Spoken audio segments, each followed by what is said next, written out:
The holidays start here at Baker's with a variety of options to celebrate traditions old and new. You could do a classic herb-roasted turkey or spice it up and make turkey tacos.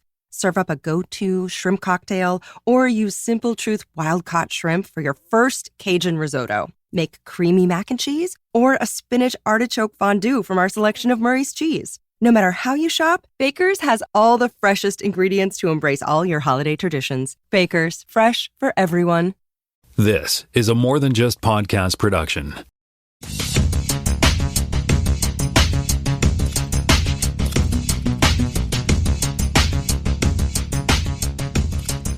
Welcome to this podcast, Season 4, Episode 17. This is the 101 episode of our show. Last week I said 17, but I meant 16. So it's like, is it a zero-based counting that we do here, Jaime? I can't remember. Which would make, last episode 6. No, it would make it 15, wouldn't it? Well, I thought I was particularly touched that you don't actually count the early episodes because I wasn't on the first couple. So that's true. I feel like so. Welcome to episode 14, folks. No, it's really 17. Is it 17? Wait, I'm confused now. Yes, it's 17.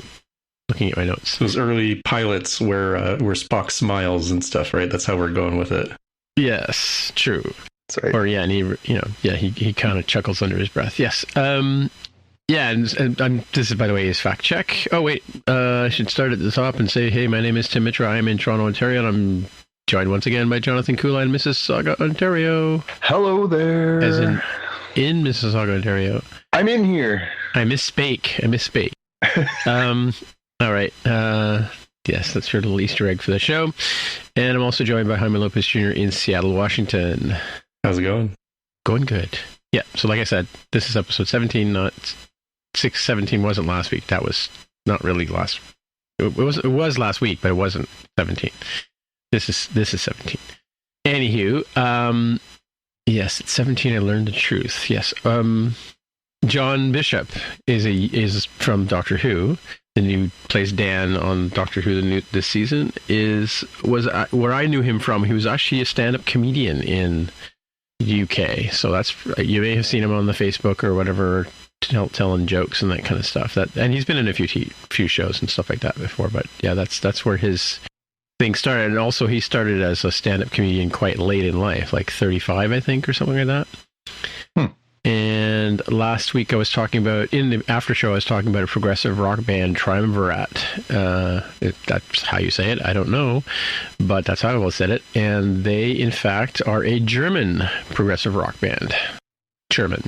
Alrighty, and we'll move on to the headlines, and Jonathan's up first.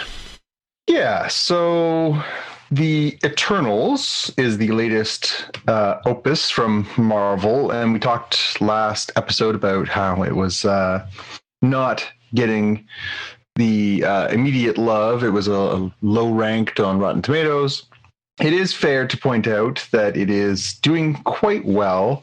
It has made, according to this article, it's made $71 million in North America since its debut, and done quite well, although it continues to struggle in the Rotten Tomatoes area. Apparently it is 47% is where it's currently sitting.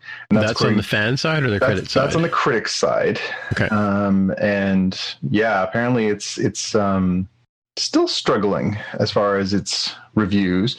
I will give a little tease that we can talk about it now, or we can talk about it later in this episode. What do you think, Tim? Do you want to get into it? We'll talk about it later in the episode, but we can do the teaser now. Okay, well, we'll tease you now and say that Tim and I went, along with our number one fan, to go see the Eternals last night in our time, and we will have a little discussion about it. Jaime hasn't had a chance to go see it yet, so we're going to keep things very high level, and we're not going to spoil anything. We will just give our impressions. So stick around. We're going to talk about Eternals right after we talk about Star Trek Prodigy. I do have a question, though.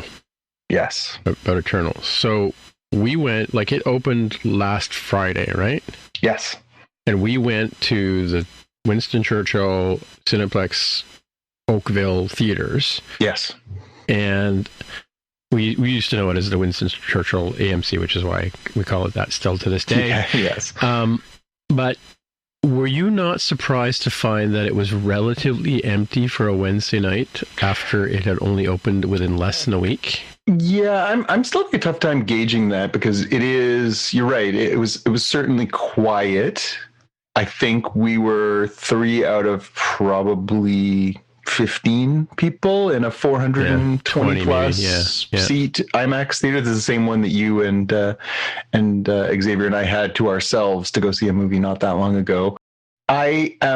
I'm really having a tough time gauging whether or not this is just people are slow to return to movies because of the pandemic, or if this is just people are not enthused by this particular movie. So I don't necessarily want to judge it based on that.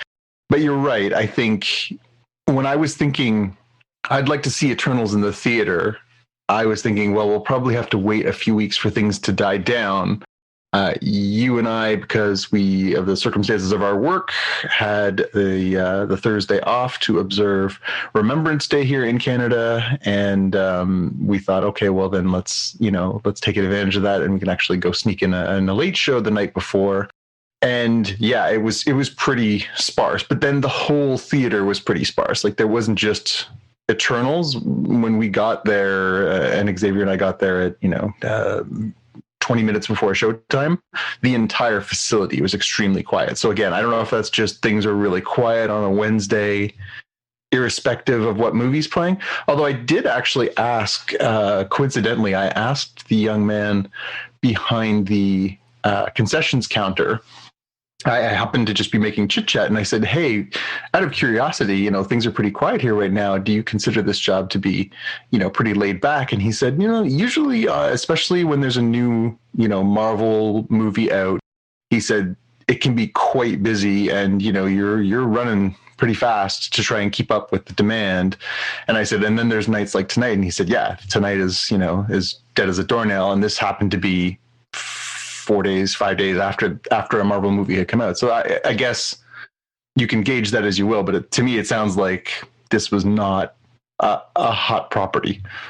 Well, true. But also on the Wednesday night perspective, I mean, I used to work in retail and hospitality services and stuff like that. And you could usually you brought your staff in and you made popcorn and that kind of stuff based on the perceived demand that was going to be happening. And as you may hear again in the show, I showed up late because circumstances. Yeah, circumstances. So I was probably thank goodness there's 20 minutes of previews, because that gave me enough time to get to the theater and then miss like maybe 5 or 10 minutes of the actual show. But when I got to the theater, the doors were locked because I guess there was like nobody at the concessions, and the staff were just milling around, but they were so far back they couldn't hear me banging on the door. But that, to me, as a former manager, would say, we locked the doors because they're not expecting anybody else to come. I mean, mind you, it was the last show of the evening kind of thing. But I mean, the theater was not super, not when we came out of the movie, it wasn't like not crowded, like, because there are other shows. I mean, there's the James Bond movies playing there, as well as, other things that are some of the horror stuff would still be there from like the Halloween and stuff like that they had out, right? Well, it is funny. It is a strange week too. I mean, you make a good point. So Dune, which we saw. Dune, right? That's what I'm thinking of. Yeah. Dune had been pushed out of the IMAX theater to the largest AVX theater at this particular theater. Xavier and I, while we were sort of milling about, we're checking out some of the other things that were playing in there, and they were playing a few Bollywood movies because of Diwali happening right now. So, there is the 2 other large theaters near the center of the facility were playing Bollywood movies. So I don't know what the demand was for other movies. So again, it could just be they were expecting, Eternals would sort of be the dominant thing, and they were sort of clearing a path, or what. So it's hard to say what decisions were made as far as what's playing and where and for how long. We do have a friend actually who works in that industry. We probably could send a question his way. That's true. We do actually. We do have a friend of the show we might be able to tap into on that one. I don't know if he's a friend of the show, but I'm sure he listens religiously. Could be. Really? I don't know. I don't think he even knows we have a podcast. All right. Well, that's probably fair. Maybe he'd like it. We talked about I'm movies. talking about Christopher. I don't know who you're talking about. I am too. So I was just going to say, he likes movies. Maybe he'd be into it. True. All right. Anyway, let's move on to the next story, and it's Jaime's turn. Yeah, so apparently there's this thing called IMAX Enhanced that's coming to Disney Plus, and it's sort of making its debut with Shang-Chi, which is going to be available on Friday, November 12th on Disney Plus.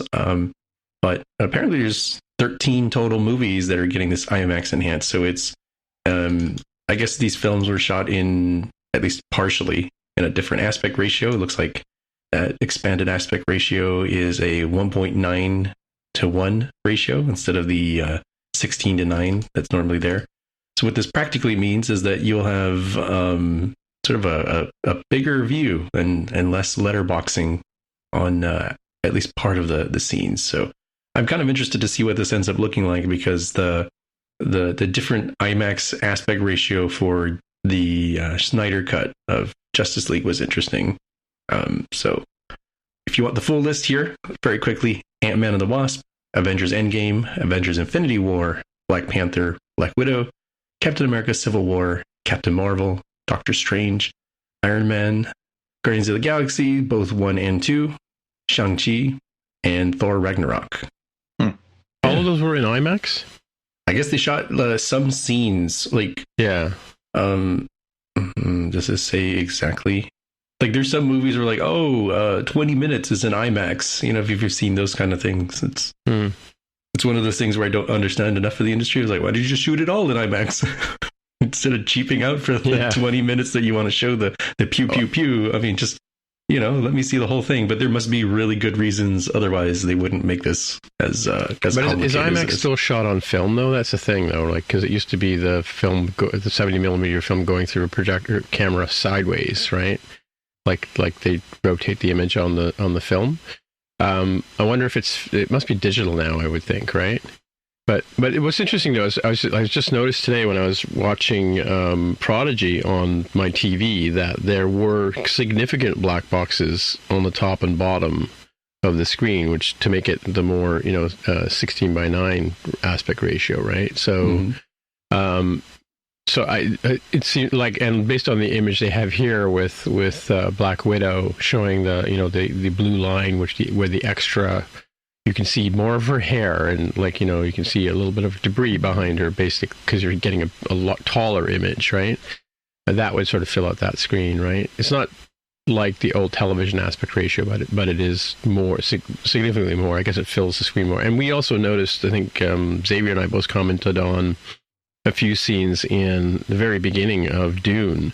You could see that there was a significant black bar at the bottom of the projected image, and then when an IMAX scene came on, the view extended, right? So that must be, because I know that with Dark Knight and stuff like that, there were only like a few scenes that were shot on IMAX, right?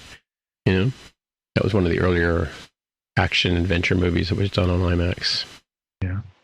One of the things that he pointed out to me, that Xavier pointed out to me, was that IMAX Enhanced is actually it's a brand, right? IMAX Enhanced is a visual brand, but it's also an audio brand. And he was lamenting when I mentioned to him, did you see that they are upgrading the aspect ratio? And he said, yeah, whoop-de-doo. When are they going to upgrade to IMAX Enhanced audio too? Right, yeah. Because he's very much into, audio quality. And, I'm just looking through this piece. It doesn't say anything at all about any of the IMAX Enhanced audio.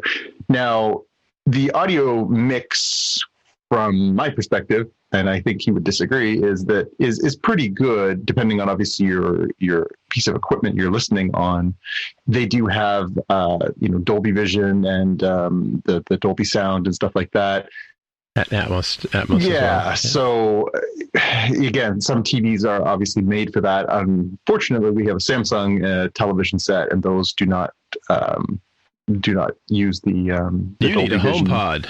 Yeah, exactly. So, again, it remains to be seen sort of what will happen as far as audio quality going forward on these things too. Yeah. Well, I can tell you that my friend that I was talking about with the who went and saw Eternals, went to the Ontario Place Cinesphere, and he said the one thing he regretted about it was packed. He said, first of all, basically, the one thing he regretted was the sound just isn't quite as up to snuff. I mean, it's one of the original IMAX theaters, and I don't know that they've necessarily updated the sound, but I mean, IMAX used to be, like, one of the things that they used to go to IMAX for was to get that sort of surround sound, because they had speakers all the way around your left and right, as well as up and down, and so, you know, if a bullet went off in the top right-hand corner, you would hear the sound in the top right-hand corner, you know, kind of thing. So they could very, very easily place sounds within a sort of, you know, 360 sphere, or was it 360? Is much more than that, but, you know, within a sort of space around you, right, sort of thing. Sort of the concept of surround sound, that kind of stuff. Yeah. Interesting. Which reminds me, you know, I went and I don't know if you guys have ever heard about this, but when Earthquake, the movie, came out with, yes, that guy, O.J. Simpson, when it came out, they had these big giant subwoofers installed in all the theaters, right? So when the earthquake happened, the entire theater would rumble with this giant sound that, you know, and it would shake the theater, and you couldn't hear the dialogue. It was like, but it was like, you know, you know, the audio equivalent of smell-o-vision, where they would spray stuff at you, you know. But yeah, no, it was like this, just sort of this thing. They had this goofy, you know, big giant speakers in the front of the theater. Yeah, I think they need to they need to bring movies like that sort of whole disaster genre back with those 40X theaters. You can smell the smoke, the thing shakes. They do that now? Oh, okay, yeah. Yeah, wouldn't that be fun to get in one of those things? It'd be like you'd be like shaking baby syndrome at the end of an episode of the earthquake disaster movie. Yeah, my friend Ken and I, when we used to go to those, you know, the ones that had those D box seats with that shake and stuff, we would all sit in the row in front or just behind them, because you would get the same effect. Yeah, your seat's moving, it's fine. Yeah, but you're not like being rocked around, like, you know, you have to have a seatbelt on to stay in the seat, kind of deal. Yeah. Anyway, things we do for movies, for effects. I guess they need to work on that for the Oculus too, right? You have somebody punch you. I was just going to say, they send a big guy over to just punch you in the ribs every time something happens. Yeah. Boy, I really thought I would enjoy Rocky and Oculus, but it's been terrible. Yeah. Anyway. And next we have some Star Wars news. Star Wars. Nothing but Star Wars. Okay, so the announcement came earlier this year. We were going to get a Rogue Squadron movie from Patty Jenkins. Patty Jenkins, of course, director of the last couple of Wonder Woman movies. Very talented director. This week we got news that it is going to be a little bit longer. So she was originally going to be working on this flick, and this was supposed to be the first theatrical Star Wars movie after Rise of Skywalker, and that came out in 2019. So, you know, considering they were kind of pumping out Star Wars movies on an annual basis, there was a bit of a gap, and this was going to be the next one. It was scheduled for, I think it was supposed to come out in 2022, and now it's scheduled for 2023 because she apparently has other commitments.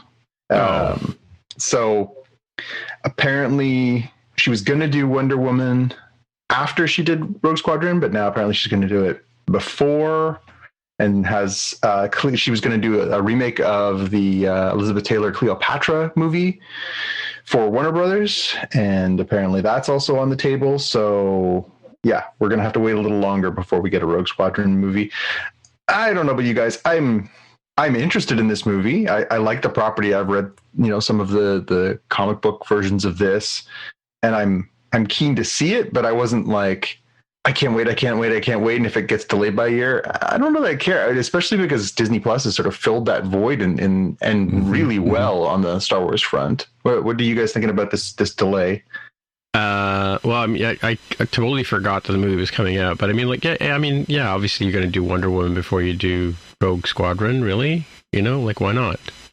I mean, I'm kind of torn. Like I don't know what your guys overall. I can't recall what we talked about Wonder Woman 1984. I thought it was fine. It wasn't like it wasn't a number 2. It was a sequel. Yeah, there were some fine moments in it, and you know, all good performances and whatever. But it wasn't a great movie. It was a good movie. It was certainly, you know, grab a bag of popcorn and enjoy the movie. It wasn't like, oh my goodness, I can't wait for more. It was small rats to Clerks. Let's put it that way. Sure. How about you, Jaime? Yeah, I think I'm in a pretty similar spot in that I'll probably be pretty hyped to see it when it's imminent. But for the time being, if it's delayed, I think you're quite right. The Star Wars fulfillment is coming out of Disney Plus nowadays, so it's not like, you know, oh man, you know, maybe they're going to make a new series, and you know, some 20 years later, the prequels came out. We're not if this had come, through that. Yeah, if this news had come and they were like, oh, by the way, we're going to have to push off Mandalorian season 3 for another year, I'd be like, hey. Yeah.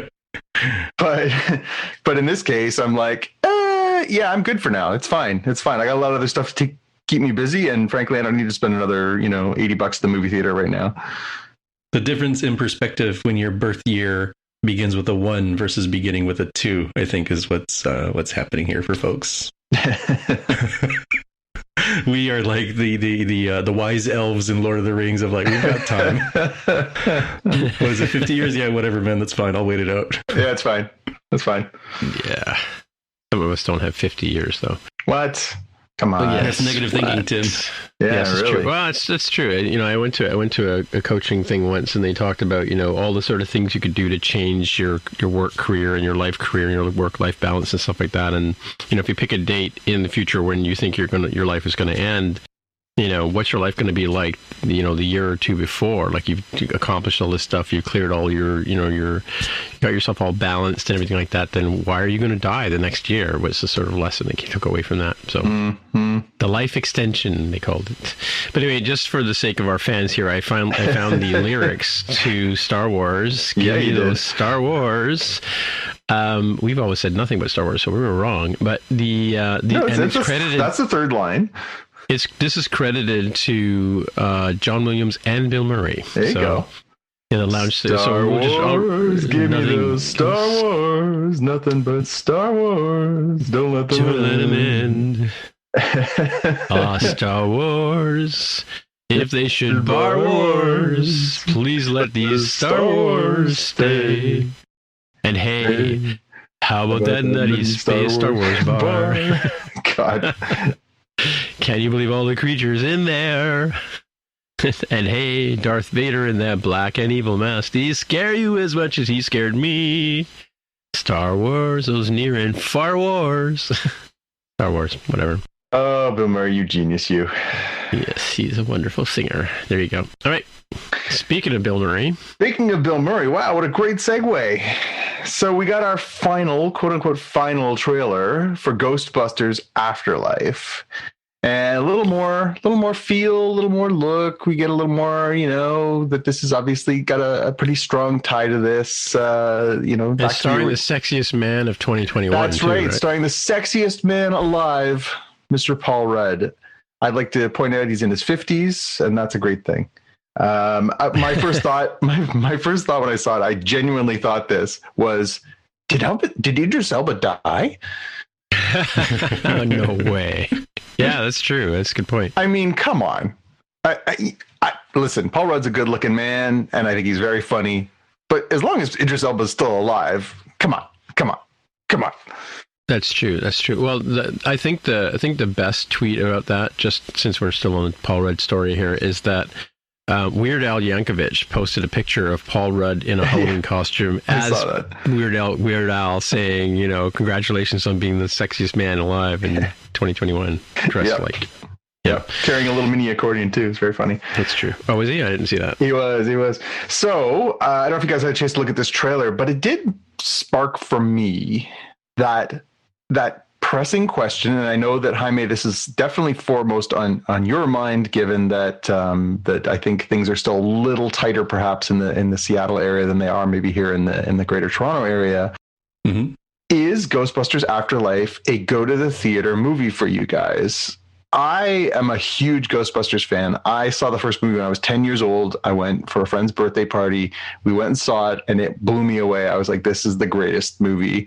And I absolutely loved it. And of course, this was, just coming off of, Empire had come out the year before, and we, that trilogy had sort of wrapped up, and I was just enthralled by this movie. That was great, and must have seen it dozens of times over the years. And then, the sequel came along, Ghostbusters 2, really enjoyed it. They did do the television show, the Real Ghostbusters cartoon. Did enjoy that too, although I was starting to age out a little bit on that. And then, they, of course, whatever that was, 4 years ago, they did the all-female cast version that was clearly set in that genre, but it was a different take.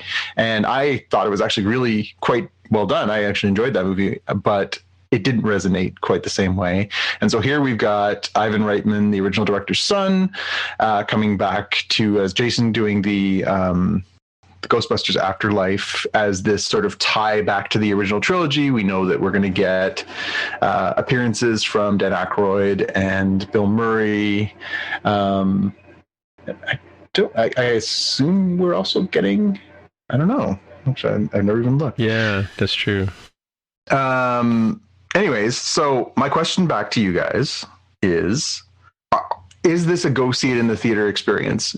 Is this one you're willing to wait for, or are you interested at all? Yeah, I think this is a go see it in the theater thing. I mean, unfortunately, the go see it in the theater thing, a lot of that has to do with the crowd too, right? I mean, but, I still find it a little odd to be in a room with other people that I don't know. But, it's kind of, but that was sort of always the sort of thing. You go see it, hopefully in the first week when it's out, because you're in a room with people who are diehard, Ghostbusters fans, right? And they're going to react to the same, tie-ins that hopefully you'll react to. I mean, that's how we feel about when we go see Star Wars movies and Star Trek movies, right? It's always, those kind of people. There are there. Yeah, I mean, and yeah, this particular one, I mean, I probably would have seen the all-female cast one in the theaters too if time had worked out. But I ended up seeing that one on rental or something, but or Netflix or whenever it came out, I guess. But yeah, I think I would go see this one in the theater. Okay, I just looked it up, and yes, Ernie Hudson and Sigourney Weaver are theoretically supposed to be at least cameoing in this movie. Okay. Oh, I see. But no Rick Moranis. No, but I mean, good luck getting Rick Moranis to be in anything. How about you, Jaime? Is this a go see it? And again, particularly given your circumstances, I'm curious. Yeah, I think this one's borderline. So maybe what I might try to do is sneak out for a midday showing. Try to use Google Maps to figure out what days are the slowest days, what hours are the slowest hours, and go to like a 10 a.m. on Tuesday showing or something. And be like, Wednesday night in Oakville sounds pretty good too. Right. Yeah. That might be the case to the way to do it, to just get out there. So we have Yanksgiving coming up pretty soon. That's right. That's kind of an awkward time because people, including the kiddos, will be out. So when is it coming out? The 19th, I think. Yeah. Oh, and Thanksgiving is what, the 18th or something? No, it's the week after. Oh, is it? Okay. Yeah. Yeah, I think that would be a good time to go, because that's kind of sort of what Jonathan and I did. Was we had today, Remembrance Day, off, and so yeah. Yeah, I was thinking about sort of what's left on the slate are the movies that I'd really like to see in the theater. I feel like the window is shutting quickly on seeing the new James Bond, which stinks because I would have really liked to have seen that. And now it's already shifting into the smaller size theaters. Oh, so it's not even in the big guys anymore? Maybe it is at a different theater. Here at the theater that we often go to, it's not in the IMAX, it's not in the AVX. It's already moved off to the side theaters. So you can still go see it, but it's a different experience, obviously. How are the numbers doing on that, I wonder? I have not looked, but I mean, it's been out for a while already, and as you and I talked about the other day, it's already made its move to on-demand rental. Oh yeah, no, you're right. I'm probably gonna rent it and watch it on TV. Yeah, so I mean, that's an option, and it's an option for any of these movies. I am a little disappointed because I really have enjoyed the Daniel Craig movies in the theater, and I think I would have liked to have seen that, but I'm not sure that I'll make it for that one. But we were talking about, what's still the must see this sort of holiday season. I think Spider-Man No Way Home is a slam dunk. I think that one I want to see in the theater. Matrix Resurrections I think is a slam dunk. And then it was sort of like, well, what else is out there? Like what, Ghostbusters, okay, sure. What else is like, really on your radar that you feel like you would, make that effort for? That's coming out, or? Yeah, that's coming out in the next little while. I'll have to go to an app. Let's try Flickster. Yeah, I'm not sure that there's much this might be it, because I was not planning to see, even prior to y'all's semi-review there, I was not planning to see Eternals in the theater. I was going to wait for Disney+. This one, Ghostbusters, as weird as it sounds, I think because it's not available some other way anytime soon, it kind of tips the balance a little bit, which I guess is sort of the strategy for some of the movies that are coming out that'll say, exclusively in theaters. Mm-hmm. Wait, are we not going to go see Clifford the Big Red Dog in the theater? No, man, that's on Paramount Plus here. That's going to be, I'm sure it's going to be like Paw Patrol. We're going to have it on in the background. We 100% expect your review, Jaime. We expect you to break that down for us. Our fans want to know. Sunday chores, whatever weekend that comes out. It comes out this weekend. Is this weekend? Okay. Oh, yeah. Yeah. Yeah, it might be opening Friday, it says, yeah. Folding laundry and doing dishes. Oh, coming soon. Is it coming soon here? Yeah, so I just took a quick scan, and as far as major releases, and please forgive me if I'm forgetting something that you're excited about, dear listeners, but from what I see, Ghostbusters is coming out on the 19th of November. There's a new Resident Evil movie. Depends on who you are, whether you like that. There are some other movies that are not sort of genre. So, House of Gucci, Encanto, the new Walt Disney movie. There are a few other sort of things mixed in there that, you can decide if you want to watch those. I don't think they're really for this audience. West Side Story remake is coming out. Mm-hmm. Again, I can live without seeing that in the theater personally. And then, Spider-Man is coming out on December 17th. And then on the 22nd of December, we're going to get The Matrix Resurrections. Versus The Kingsman. The Kingsman is also coming out. Again, I have not seen the Kingsman movies, so I'm not, it doesn't really do anything for me. Much. So that would it's like James Bond meets Men in Black, basically. Yeah. So I mean, cool. I'll watch it eventually when I watch the other ones on certain streaming service here. So really, it's just a matter of whether whether James Bond is still on the menu. But beyond that, Matrix, Ghostbusters, and Spider-Man are the sort of the three big tent poles to come.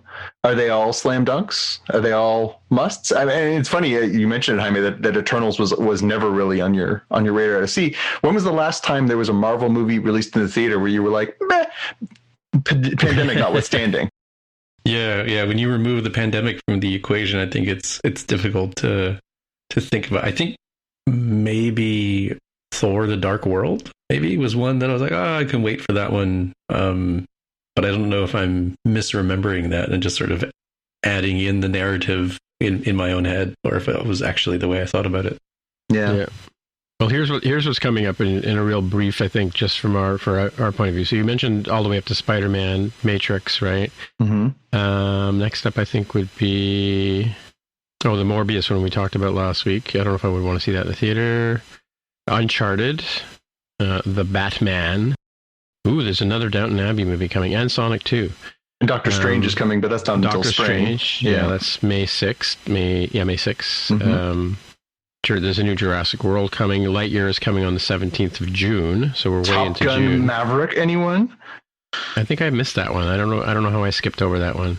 Yeah, and Mission Impossible 7's coming too. There's a new Thor coming. There's a Black Adam coming, which and There's a new Flash. There's a new the Black Panther is November. Avatar 2, which is a pass. You say that, but I bet you by the time it comes around, we might give it some serious thought, because those movies are, say what you will, they are a visual delight. That as a movie going experience, seeing Avatar in 3D in the theater, it was an incredible technological achievement. Cameron, right, whether or not you like his storytelling or his characters or whatever, he makes really interesting films. Yeah. The Marvels is next this is February 2023, and then Guardians of the Galaxy 3 is 2023 as well, May, and then Quantumania and Ant-Man and the Wasp, yeah. Yeah, I mean, I think from here on out, Eternals was always the question mark for me. Will I make the effort for Eternals? And again, it was always predicated on, well, what will the environment be at the time? Everything else that's coming out is a sequel or is very connected to the established MCU. You know, we're going to get Spider-Man. We're going to get Doctor Strange. We're going to get all these, the new Thor movie. They're all picking up threads that we're comfortable with. For me, again, as long as the pandemic is manageable, those are all theater movies for me. But it's funny because we talked about this and we've talked about it in a few episodes. The MCU has built trust in me to the point where I'm like, I will go see and I'll take a chance on something like Eternals. On the flip side of that, when you were just listing off the other stuff and you were like Black Adam, and I'm like, no. I like Dwayne The Rock Johnson. And I'm familiar with the character. I did skip Black Adam. the Bob's Burgers movie. That's Bob's Burgers coming out. Sure. But is that a theater movie? I don't think so. I don't think so. That's the thing. I think, they really have to think about how user habits have changed during this. I mean, look at Jaime's luxurious HBO Max, Paramount Plus subscriptions have dropped these movies day and date on his lap. It's going to be hard to go back after that, right? I mean, you're going to really have to want to spend that time, effort, money, safety to make the effort to go back to the theater. You might be pretty choosy. Again, Matrix has me, Spider-Man has me, Ghostbusters probably has me, but then we get to the other side of Christmas. I was thinking about this. The other movie that I really wanted to see was the new Edgar Wright, and it's out. It's out right now. You and I can go see it tomorrow. However, I'm like, back to the theater again. Is it? He makes really good looking movies and it looks really stylish. And I'm like, I kind of want to see it in the theater, but if I have to see it at home. The problem with that is that I've seen too much of it. I mean, there's been too much talk about it now. Like, it's kind of like, you remember I never used to like to read the back of the video cases when we rented videos back in the day, right? Yeah, I used to leave it to me. Well, because I mean, I can read too much into in a preview or whatever, and I've seen too much about the Last Night in Soho, yeah. Yeah, so that I'm thinking, it's Edgar Wright, and he does really good films, but, have they spoiled it for me, Yeah, I'd still watch it. I like the actors in it. I like Matt Smith. I like Thomas McKenzie. Yeah. I like, Anya Taylor-Joy. I would watch that. Irrespective of, in the theater, it just makes fun movies. In the theater, would you watch it on TV? Right? I'd like to see it in the theater, but I just don't know that I will make the time for it given the circumstances. It is also, it's not a blockbuster movie. It's probably playing in smaller theaters, and there's complications that come with that too. So it's a circumstantial thing. Cool. Well, Ghostbusters. I think, are we all three in, or? I'd say, especially after this trailer where we do see there's some very overt references to the original film, and I think we'll see what the circumstances may change our paths, but I think I'm in. And I'm thinking is it the girl with the glasses? Is she Egon's granddaughter? Yes. Or yes. Finn? Finn. I got the impression it was her, but yeah. Maybe she's like a combination of Egon and what was the name of the girl that played the secretary? Oh, Annie Potts. Yeah, I think Annie Potts is supposed to be her grandma. I think they may have tipped that. That was the impression I got from one of the trailers. She had the same glasses on, right? Yep. So, yep. Cool. Alrighty. All right. Last up, some sad news. Yes. Yeah. Last up for our headlines, we had a passing this week. Dean Stockwell died this week at the age of 85. Dean Stockwell, he had a very long and very diverse career. For our world, he's probably best known as Al on Quantum Leap. He played that character for 5 years. He was, working alongside Scott Bakula. And it was the show, of course, where, Sam is, stuck traveling through time, trying to rectify these things that went wrong. Al is in the future, trying to sort of help him navigate his way through this. Funny role, the sort of cantankerous guy pushing buttons on the machine, trying to figure out, what the reason why that Sam has leapt into this stuff. And he was very, the chemistry between him and Bakula was really good on that show. And he was definitely a very enjoyable character. He's also really, in our world, again, he's known for Dune. He was in the original David Lynch Dune movie. He was also, he worked with David Lynch on a couple of things. He worked on Blue Velvet famously.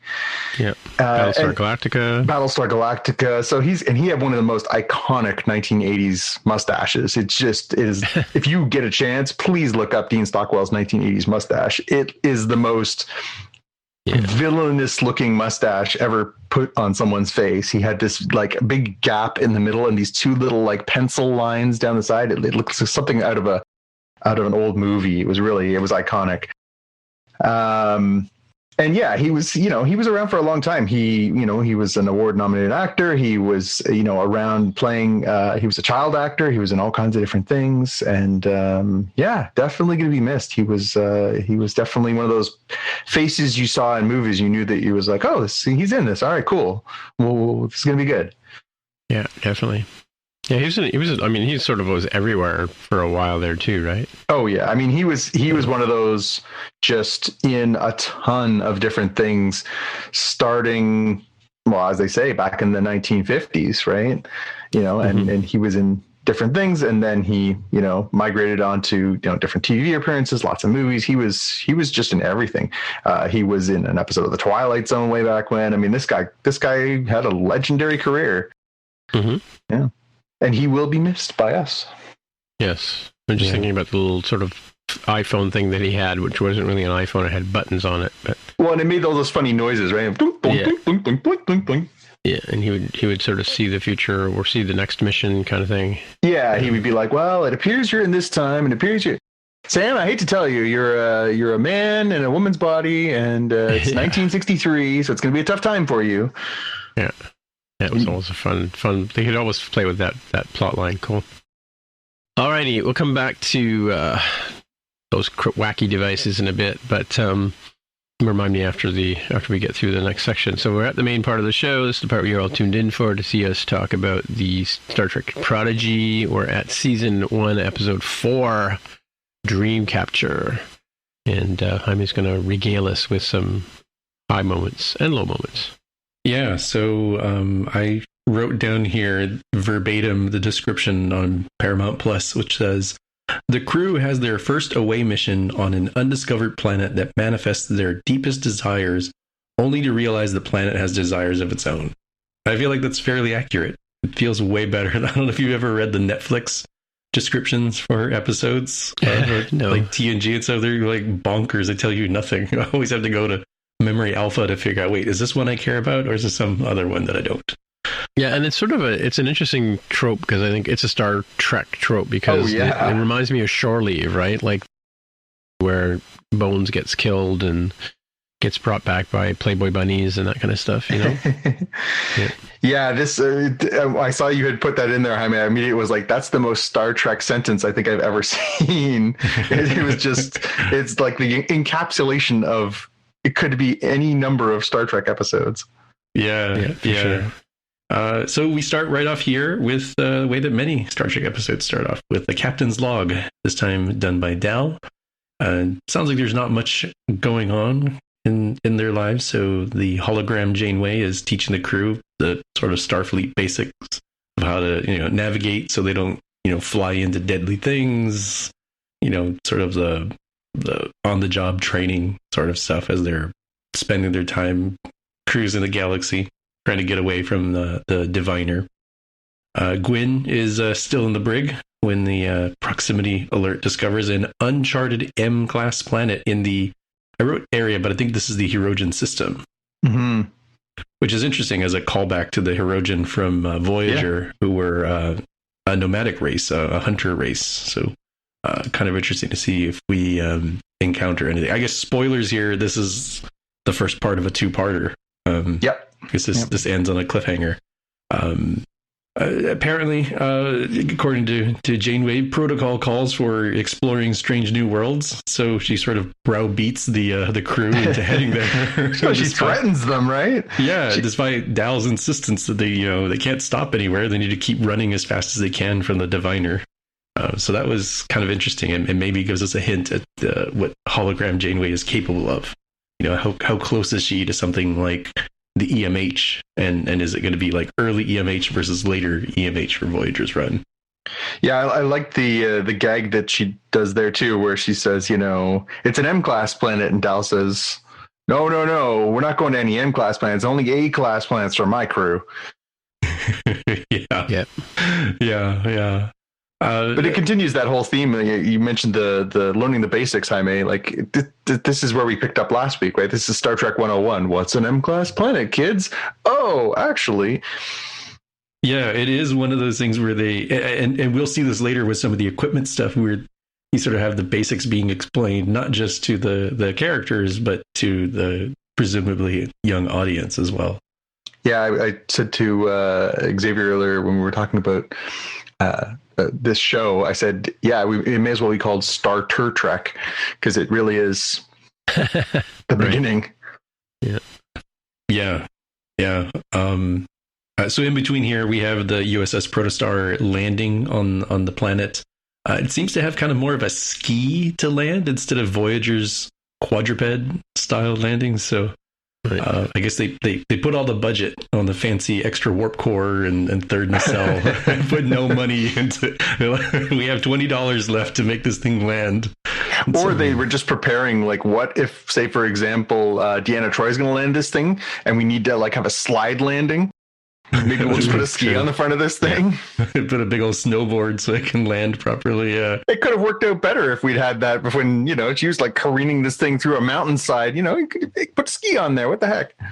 Yeah. So like we said before, the crew and the younger audience watching this show is introduced to the concepts of tricorders, which in this design look like thick iPads, and Type 1 phasers, which look like flip phones, and a little bit different of a design than we've seen before.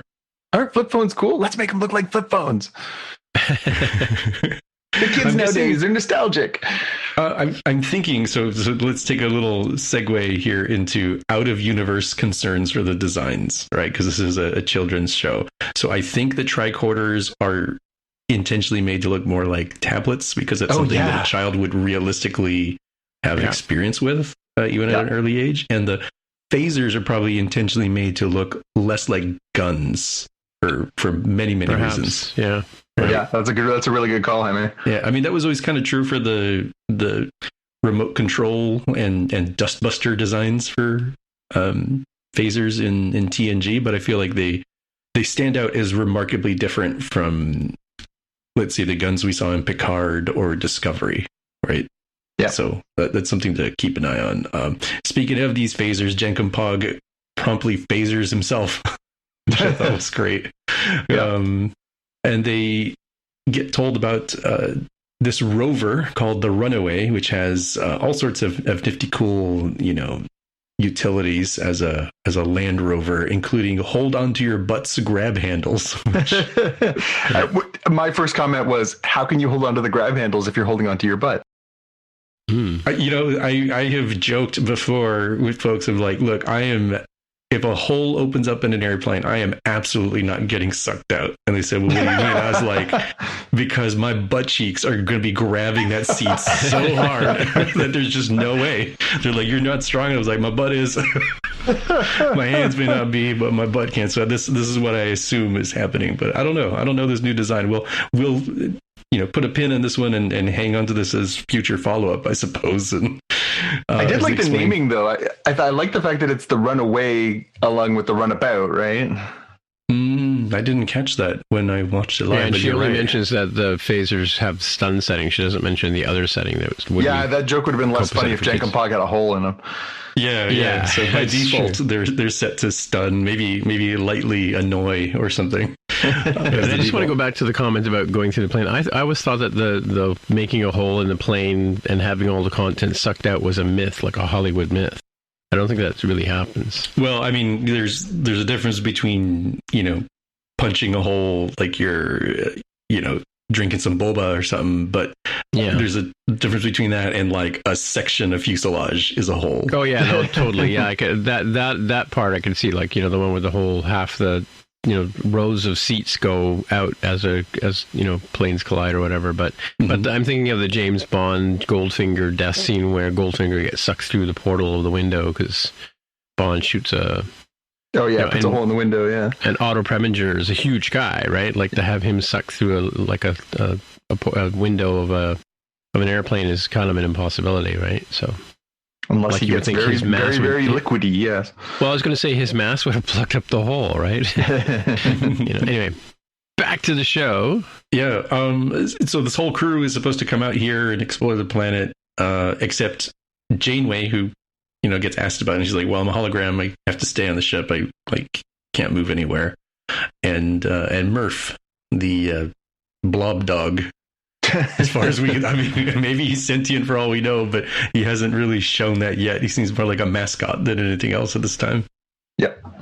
And I noted here in my notes that of the crew who's exploring, Jankum Pog, who did indeed phaser himself, is the only one with the common sense to wear an environmental suit, which I thought was interesting.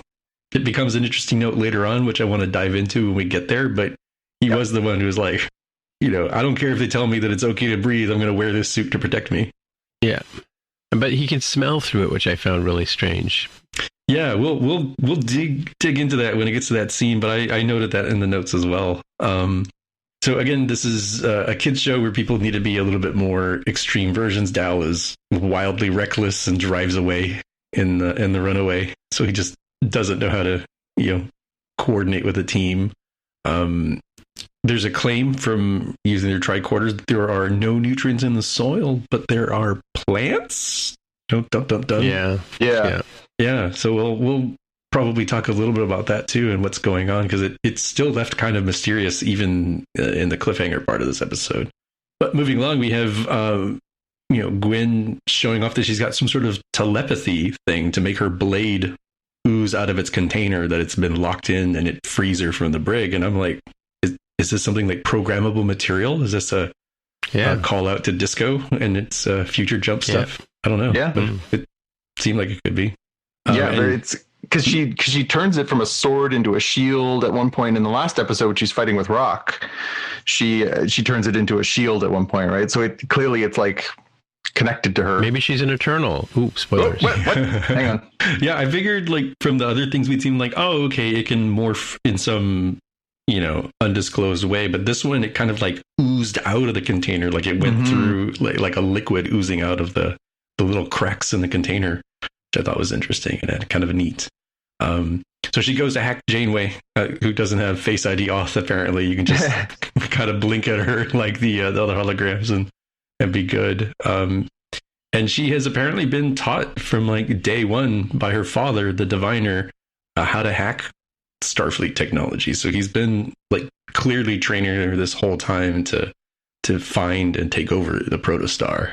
And as a good child might, she contacts Dreadnought and tells him that she has control of the protostar. And the crew kind of all at this point splits off into their own little fantasy areas, right? There's like the Harry Potter hedge maze. There's Jankum Pog saying how he smells this great stew, which made me think, wait a minute, how can he smell this gas from within his spacesuit? Does it have a rebreather tech? Did he put it on wrong? Yeah. What ideas do y'all have here? Well, I guess the idea is that he's not necessarily bright enough to think about that, but it's probably affecting him telepathically, right? I think, that's true. Yeah. But I think that, that sounds plausible now, but I kind of got the impression that maybe you could smell things through the suit just because of the because you need to know what's in your environment kind of thing, right? But then again, why would you? What if you're really in a really nasty environment? Yeah, it's interesting. And then the next comment that Jaime has here, that as soon as he did that, I went, ooh, don't do that. Yes, I guess this is a good teaching moment for the kiddos. Don't use your helmet as a bowl. It's not what it's for. Yeah. Well, because you have to live. I was thinking like in the next scene, he's walking around with like stew dripping onto his head. Yeah, I don't think Jenkum's a long-term thinker. No, I get the impression he's more a live in the moment kind of dude. Yeah. People who are better at catching this sort of thing than I was, because I did read a little bit on the internet, claimed that he very briefly says that the stew reminds him of the kind of things they would make on the sleeper ship he was on. So people are saying, oh, maybe that's how he got to the Delta Quadrant. He and maybe other Tellarites were on some sort of sleeper ship. I'm going to screw up this quote. It's like second star to the right and straight on until morning. Is that right? Yeah. Correct? Mm-hmm. Yeah. Tinkerbell. Yep. Peter Pan and Captain Kirk at the end of Undiscovered Country. Mm-hmm. So again, other crew members. So Rock Talk is encountering like space bunnies that don't show up on the sensors, or more weird stuff is going on. Zero in the hedge maze, I think the Harry Potter hedge maze, sees a Starfleet-esque engine down on the planet. Mm-hmm. Dal is seeing people who from behind who kind of look like himself. Maybe they're his parents, and that's where we end up encountering creepy Janeway, which is the like manifestation of the plant tendril thingies that are saying like, we can see what you want and we can give it to you, right? His twitchy trigger finger does blast the plant Janeway, and Gwyn back on the ship is trying to take off with it, but the plants are having none of that, so they're entangling the ship and making it a huge pain. Dal at least has the sense to drive around to try to save folks who need to hold on to their butt grab handles. This does come up as a common phrase. It's funny too, because Dal so far has been much more self-serving in the first two-parter, and then in the third episode, he's been very much like me first, everyone else last. And when he realizes like, this is going south, the fact that he goes and gathers up his crewmates is a bit of a departure from character. Interesting departure from character. Mm-hmm. Yeah. One question I have before we carry on here is so the 8-year-old in me is telling Zero, like, just go up to get out of the maze. Like, she can fly, right? So just float yourself up, Yeah. Anyway, whatever. I think. Right. Zero does figure out that the plants want to show them their desires and take over. They swing by and pick up Jenkum, who's apparently been eating a mud pie. That's what he's been doing this whole time. But it tasted so real. I don't know where this happens, but I skipped over Rock Talk, who was like getting dragged by the tendrils into like the earth, thinking that she was cuddling a whole bunch of space bunnies. Yeah, and I think they throw something at her face or something, right, to knock her out. Yeah, they throw a rock at her head. Yeah. That wakes her up. Yeah. And Gwyn sees her desires, which is her dad looking like a lot better shape than he seemed to have been when he came out of the like little pickle jar thing that he was in. The back to tank. Back to tank. Yes. And he's telling her all this stuff, and she's like, all right, let's go. He's like, no, let's hang out here for a little bit. She's like, whoa, wait a minute. For one, you're like too nice to be my father, and my father has been searching for this ship since day one that I've known him. Like, there's just no way he would hesitate. So she sniffs it out from that, right? The being a little too nice and not being anxious enough to claim his prize. Yeah, I like that moment, because to me it said, something that every kid probably thinks about their parents, like, no, this is suspicious. You're being too nice. What's wrong? Yeah, exactly. So the gathered crew of folks is on the runaway. They're speeding towards the protostar, but ship is attempting to fly away. It's entangled. The Murph dog is crying like a puppy in the shuttlecraft as Gwyn's trying to find some way to escape. She does get out in the shuttlecraft with Murph, but both the ship and the shuttlecraft crash land. and the full United crew comes together and says, "You stranded us all here," and we cut to close. Dun dun dun. Yeah, I mean, there's so looking at this episode, there's quite a bit going on in the, what is it, 20 to 22 minutes, and it feels like it's a good blend of just complicated enough to feel like Star Trek episodes, but simple enough, I think, for kids to follow along and get what's going on. Yeah, I would agree with that. Mm-hmm. I still feel like, I was out today with my son and we were talking about it, and I said, Star Trek, definitely. There's a lot of explanation organically. Like, the writers are doing a good job. It's not slap you in the face, plot details and Star Trek world details, but they're doing a good job of sort of laying the foundation of, hey, if you watch this, kids, you'll be able to understand better when your dad makes you sit down and watch Voyager or TNG or whatever. It's true. Like, it is Star Trek 101 mixed with, again, funny moments mixed with fun characters. It really does feel, it's funny. We talked about it being very much in line with Clone Wars, but yeah, I do think it's skewing a little younger, because it definitely is a little more, it's a little more spoon-fed. I think obviously that will wane over time. Logically it will. They won't need to continue going back and spoon-feeding you this stuff, but yeah, it works. Again, this is not Trek for us. This is Trek for a younger audience. I think all Trek fans will continue to watch all Trek, but yeah, I think it definitely is much more catered to a younger audience, and I think it's serving it well. And I was thinking too, when they defined the M classification, I recall seeing something like that in an early, the original series show. That sort of had a 60s charm to it, where they would kind of explain science or their version of science to the audience through, somebody saying, well, it's called an M-class planet because, we can breathe and it's very Earth-like kind of idea, right? I mean, I don't remember the exact statement, but that was kind of how they would define it. And then, if you've done any research on the original series, you'll find that, they bounced around different ideas. They had different kind of holsters for the phasers. They had different kind of phasers too. They even had a little handheld one that looked like a communicator as well, right? Less like a gun, because the original ones were a gun, but then they had these different styles that they tried. I mean, and they did the same sort of thing in that show, is what I'm saying, is that while they would have these, conundrums that Kirk and the gang would go through, and then in the storytelling that someone would say, oh, we're in the OK Corral, or, oh, hey, can't you see he's black on the left and I'm black on the right, kind of deal, right?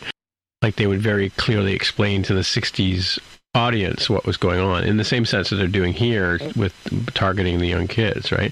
But again, too, it's interesting to see what they don't say. Like, for instance, she doesn't tell them that there's a kill setting on the phaser. She just says there's a stun setting, and that's the default, right? So they're generally, notwithstanding them getting stunned isn't a pleasant experience, but notwithstanding, you're not killing people by pointing the gun at them or pointing the phaser at them and pulling the trigger.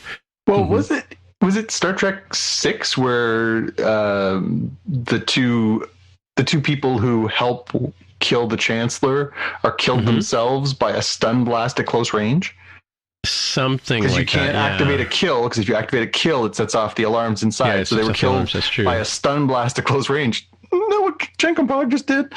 Yeah, he kind of he had pointed it at himself. Less than 3 feet away for sure, yeah. I'm telling you, the show could have taken an interesting twist to be like, and that's how Jenkin Pog died, kids, don't play with guns. But even in that show, I've forgotten the name of the character, but, Canada's own... Kim Cattrall, yeah. Kim Cattrall, she explains sabotage in the same way, right? Yes.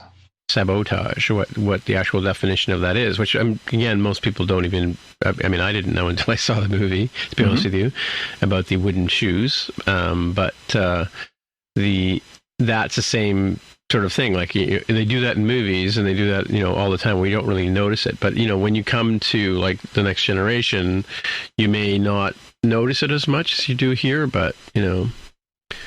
And a friend of mine used to talk about those grab handles, hold on to your butt handles, but she called them something completely different that I can't say. Yeah, holy something handles. Yeah, yeah, exactly. Yeah, that every car has. If you look, right. So yeah. She played Valeris. That was the because Valeris. Thank you. I was thinking about that. I don't know why, but when I was out doing yard work the other day, I was just kind of the fact that they had to remake that character, because it was supposed to be Savick, right? Yes. It was originally supposed to be Savick, and it was supposed to be a continuation of the Savick character from Star Trek 2 and 3, that she came back aboard the ship, and she's the one that sort of betrays Kirk. And I was thinking, God, that would have been so much better. Yeah. That would have made so much more bookend sense for her to be the one who's like, I lost David, and I've seen the Klingons like this, and therefore that's why I'm betraying you. With Valeris, it has like no gravitas. I don't know why. Again, it was just sitting in my brain when I was out shoveling the other day doing some yard work, and I was like, damn, that would have made a so much better coda for Star Trek 6 if it could have actually been Savick. Well, whenever you have a Vulcan, like, when you think about pure Vulcans, right? Whenever you have them in a plot twist like this, because, we're pure Trekkers, we don't expect that. We don't expect Spock to be behind reunification, but I think we do, right? Like, generally, and or like even the Romulan dude that Tom Hardy plays, he's Riemann, right? Is he Riemann? Yeah. So, but even that sort of like, we don't know much about the Riemans, which was why they were able to, they could fudge some stuff. Yeah. But and that's sort of playing off the whole Romulus and Remus from Roman mythology, right? But, it's interesting the way they kind of twist these things around. But like this whole idea of explaining stuff. I mean, we get that in adult movies too. We just don't really notice that we're being told, spoon-fed in that same sense, right? Yeah. I mean, plot exposition has to go somewhere, right? Yes, exactly.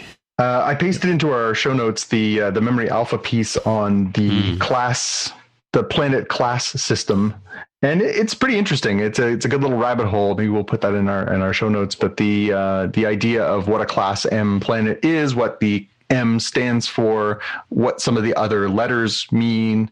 It's a nice little digression if you're interested. I think, again, for the purposes of Star Trek, being taught to perhaps a younger audience, saying a Class M planet is a planet you can breathe on is perfect.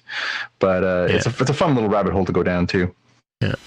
Yeah. Oh, like I was going to say, and also would have to have water, right? And it says here that Vulcan does not have an abundance of water, so it's not deemed. Oh, but it is deemed an M-class planet. Yeah, it's habitable, but not necessarily abundant in liquid water. Yeah. Cool. All right. Well, good episode. Definitely looking forward to seeing how they resolve this. It did feel very, very Trek. It was, again, the whole like a planet that knows your desires and is going to cater to your whim, but it has a sinister, agenda. That's a very Star Trek-y kind of thing, which again, even immersing that type of trope into a younger audience makes sense. Mm-hmm. This is the kind of story that you're going to get if you start watching Star Trek, kids. Yeah. Yeah, I can't wait till they do the Naked Now episode. Oh yeah. Only in this one, because it's aimed at teens and tweens or tweens and kids, it's going to be heavy petting or what? Yeah. Now look at that. Dean Stockwell was in Anchors Away. There you go. Yeah, Gene Kelly and Frank Sinatra. As a young kid. Yeah. Yep. Cool.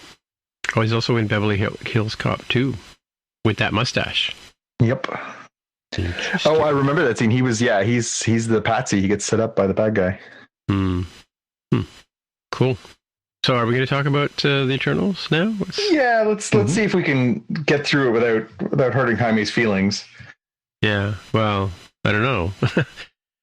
My first comment, if I can, at the end of the movie, I leaned over to Jonathan and said, was it just me or was that plot really convoluted?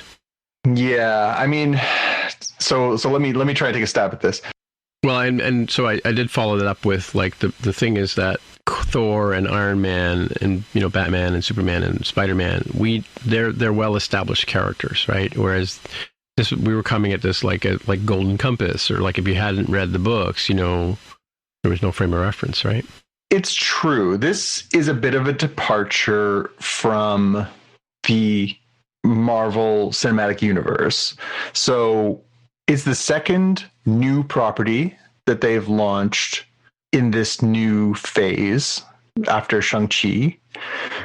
But Shang-Chi was pretty grounded. You know, he's a dude, and, you know, he's interacting. He has a very normal life, and then it gets kind of out of control, which again is a very sort of tried and true storytelling method, you know, the hero's journey kind of thing.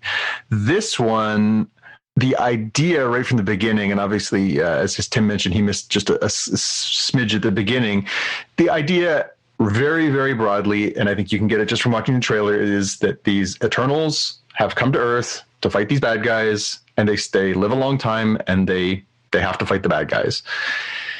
And it's a challenging one because there is no connection between this movie and anything you've seen in the MCU before. They name drop the snapping and the Thanos stuff, but there really is no connection between this and anything you've seen before. So you could come into this movie theoretically cold and just jump in. Now, the other thing that makes it really challenging, unlike Shang-Chi, is it's not just introducing you to a character, it's introducing you to a group of characters. The Eternals are not a person, they're a group of people. And it's awfully hard to do that all at once. It would be like starting with the Avengers and then trying to explain to you, oh, and Thor does this, oh, and this is what Captain America can do, and oh, this is also what Black Widow is. And, you know, I understand why you do it this way, but it can be challenging to be accessible when you're coming at it and you're trying to introduce a whole bunch of characters, different abilities, different relationships with each other, and tell a story that spans a long period of time. You know, the idea is they've come a long time ago and they've been on Earth for a long time, and they're sort of flashing back and forth. You're right, Tim. You know, long story short, it's a complicated story, and it's actually quite a long movie at that. So again, keeping things high level, it's a lot to ask from an audience, particularly one where, you know, we aren't really in the Marvel movie groove right now. You know, when they slipped in a few of the weird ones, like Guardians, like Ant-Man, we were kind of already, you know, off and rolling. Here, you know, we had we had Endgame, we had Spider-Man Far From Home, and then we went silent because of the pandemic for quite a while. This year we've gotten Black Widow, which again is very much tied to the older portion of the MCU because it's a flashback movie. And then we just got Shang-Chi. Mm-hmm. And Shang-Chi, as I said, is a pretty accessible, broadly accessible movie. This one is a bit of an ask, and I think that's why audiences are struggling with it. That's why you're seeing the Rotten Tomatoes reviews. And because it's trying to pack in a lot of stuff, it is laying some foundations for some stuff. It's introducing lots and lots of new characters, new ideas. It's a lot. It's a lot to ask. And so I can see why it's having a tough time getting people to connect with it. That being said, there are some really good performances in there. There's some really interesting ideas in there. There are some very, you know, likable characters who we hope we see more from. You know, am I clamoring for an Eternals 2? Not necessarily. But if the Eternals are part of the larger MCU and in you know, parts come back and we see some more of these characters, I'm supportive of that. Yeah. They did cover why they didn't get involved in Endgame, right? Yeah, you know? Yeah. So it's interesting, but we weren't in the budget. I think the best comp, I was thinking about this a lot today, the best comp that I can come up with, again, try to sort of keep things from getting too clear, is it felt a little bit like Avengers Age of Ultron. It does have a beginning, a middle, and end. You can watch it on its own. It has a story, but it really feels like a piece of connective tissue. And I think when you watch it as a standalone movie now, when we're kind of easing back into this new phase of the Marvel Universe, it kind of sticks out a little bit as a what's happened. Like, I don't understand. A lot of head scratchy. Well, who is that? Well, what does that mean? What am I supposed to take away from that? And I think that could be a little disorienting for an audience that isn't sort of in full speed ahead on the MCU. But I think when you view it on Disney Plus 3 years from now as a part of the MCU in its, as part of this phase, I think it's going to fit in nicely. I remember thinking in the moment, Age of Ultron, I was like, that wasn't, the first Avengers was really good.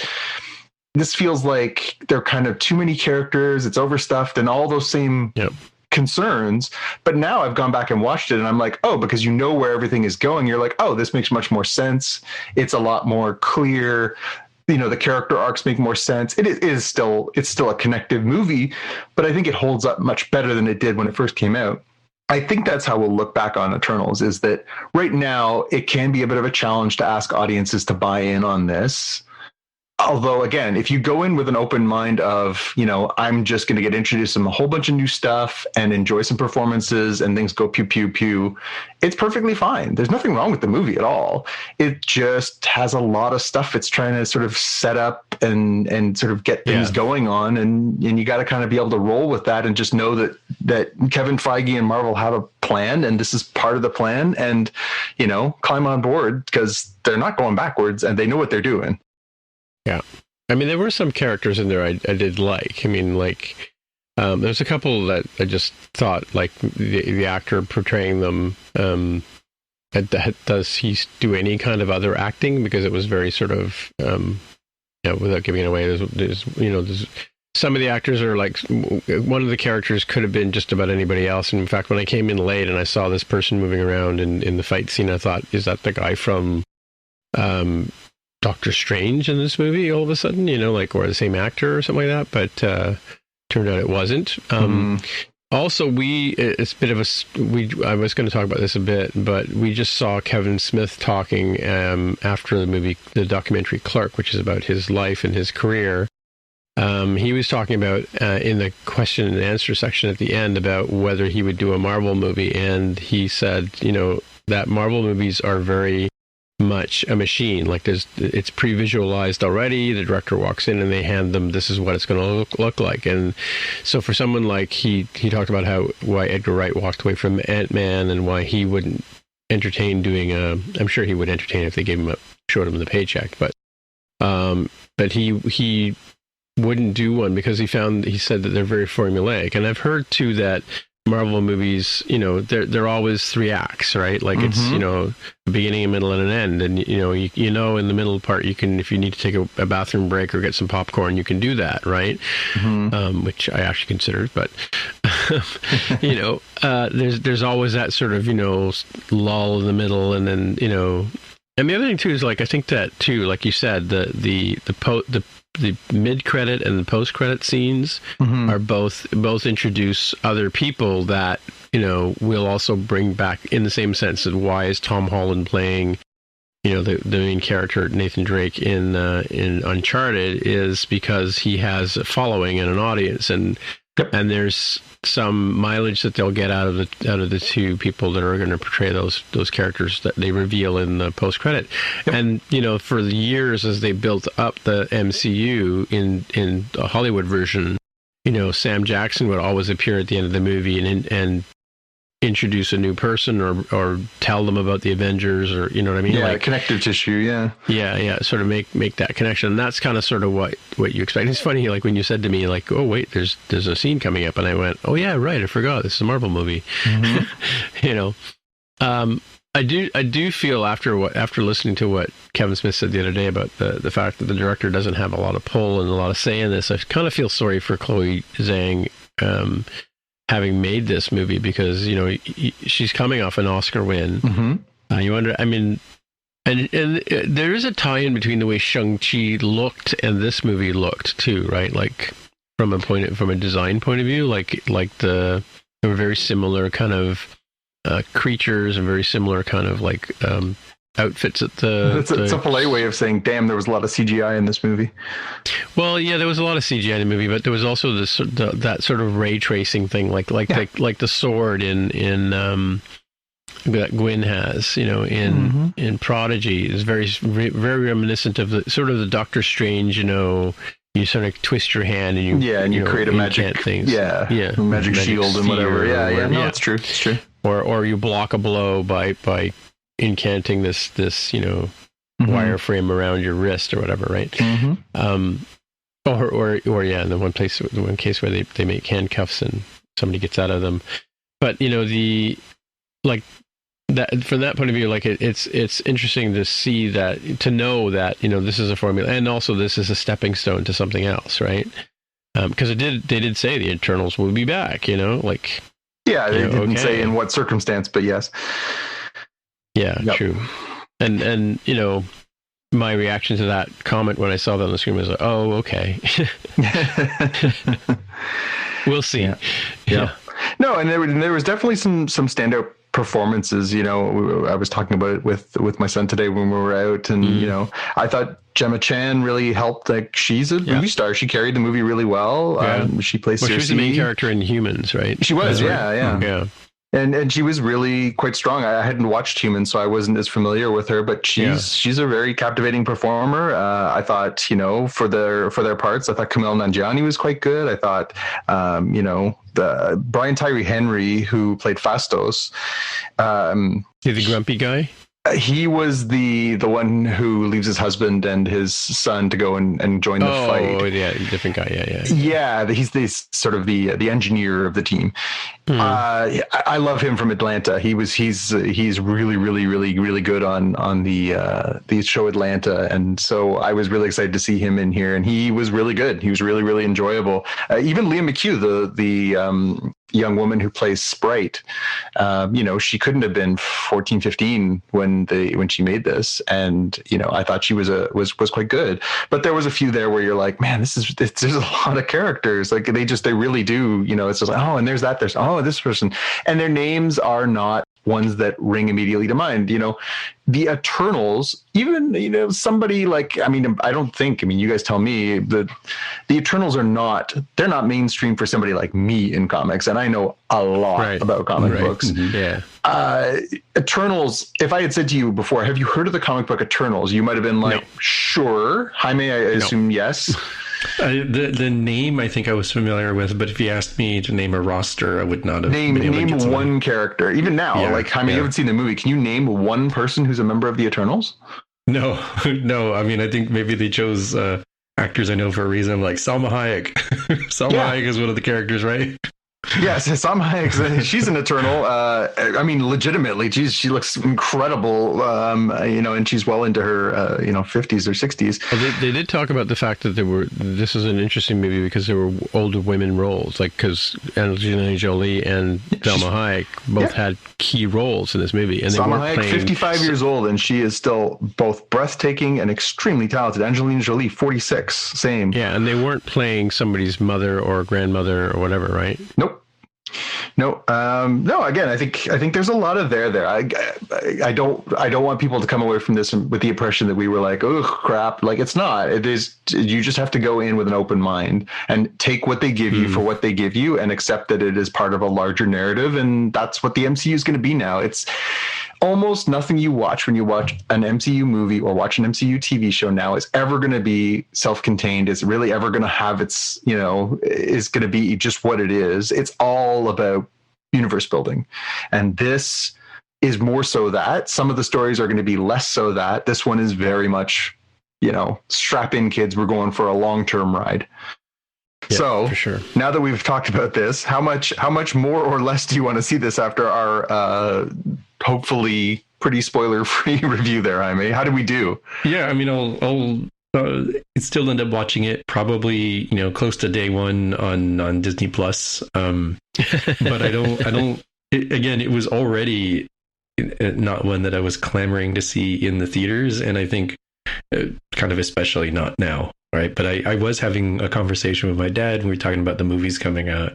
He's like, Eternals, well, I don't know about it. I was like, Dad, like, you got to see it. He's like, what do you mean? I was like, because you're going to be missing something if you don't see this movie. Like, normal people can skip this movie. People who are trying to follow the entire story cannot skip this movie. So they kind of know they got you there. Right. Yeah. And that, I think, is the real thing of it, is that in the world we live in, like, Jaime, I don't know. Have you been spoiled at all on the post-credit scenes? I have not. Yeah, I really do feel like it's just a matter of time. Like even, we went and saw it, theoretically 5 or 6 days after it came out. I will be surprised, and maybe you can keep us surprised on our weekly shows here. I'll be surprised if you're able to completely avoid the after credits stuff, spoiler stuff, between now and when it comes out on Disney Plus. So theoretically, we're looking at what, like a 2-month window. It's probably not coming to Disney Plus till, if I had to guess, end of January, probably somewhere in there. Sounds about right, because you don't want to waste it in December, which is a little soon. So January, closer to February, is probably your earliest time, and they're going to be thinking about, I don't know when Disney's fiscal year is. I think it's the same as the calendar year, so they kind of want a good set of numbers for Q1. So yeah, I think. Yeah, or again, they could target it around something like Martin Luther King Day, or something where people are going to have an extra bit of time or something. But anyways, realistically, it's not coming out probably in 2021. It's coming out in early 2022 at some point.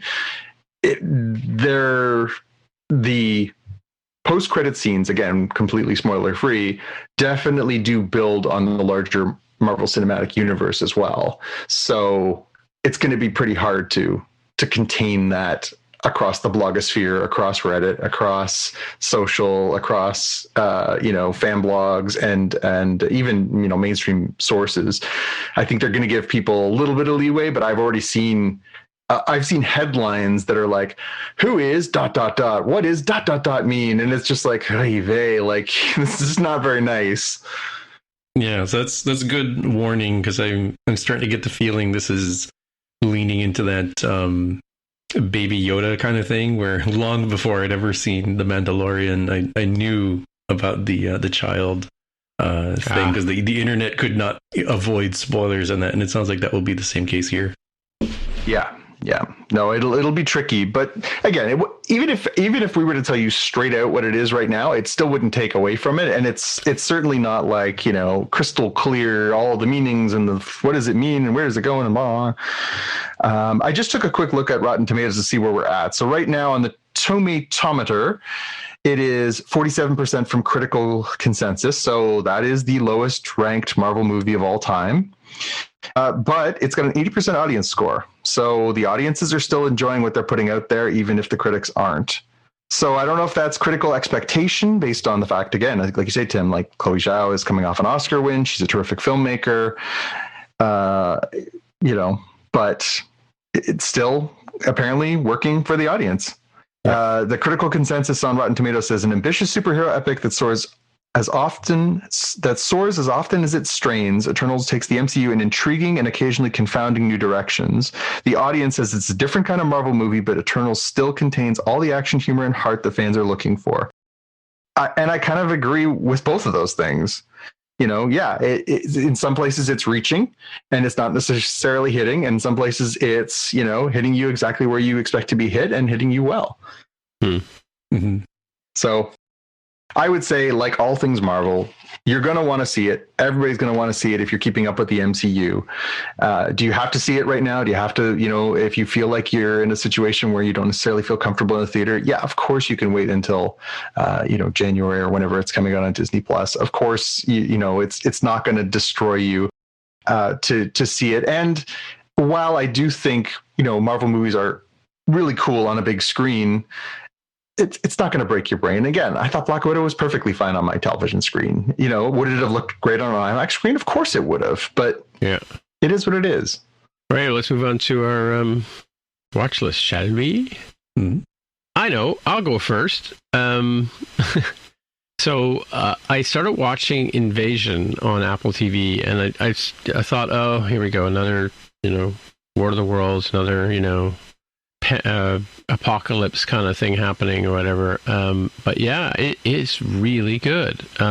What's interesting about it is the character development stories that go along with this whole sort of mysterious what's happening to the world kind of thing. I'm 5 episodes in. It started in October, so I was able to binge the first 5 episodes.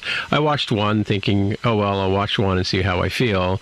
And then at the end of it, I thought, okay, well, I'll watch another one to see how I feel about that. And by the time I got to the third, fourth, and fifth, I'm like, okay, where's the sixth episode, you know? And then, so, I mean, yeah, so Jaime, the answer is wait till they're all out. But the what's interesting is, you know, there's like one woman whose husband is having an affair and she's kind of finding it out. She's got 2 little kids and they're together trying to get away from whatever this badness is.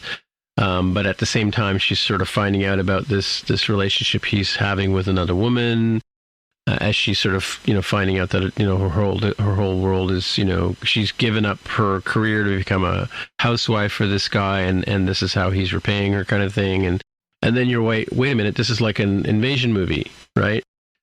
So you fall into these traps where the storytelling is so interesting about this particular group of people. There's a bunch of kids there's a young goofy kid, and you know, they're on a school trip and in the bus, and something happens to the bus during this whole, you know, thing.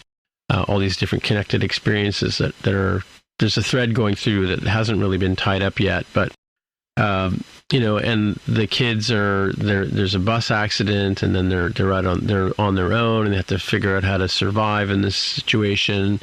You know, they're all like, you know, 10, 11, 12-year-old kids, right? And you get tied up into that story, and you forget that, oh, wait a minute, this apocalypse is happening at the same time, sort of.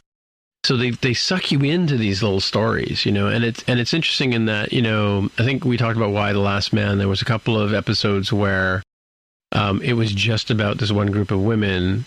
Well, and the whole movie's about, the whole show's about this one group of women, but the one with the Mimi, I've forgotten her name, the Amazon woman, who's leading, she's like taken over as a leader in this group. Have you guys watched what you've watched? You mean Missy Pyle, Missy the actress? Pyle, yeah. Missy Pyle, yeah.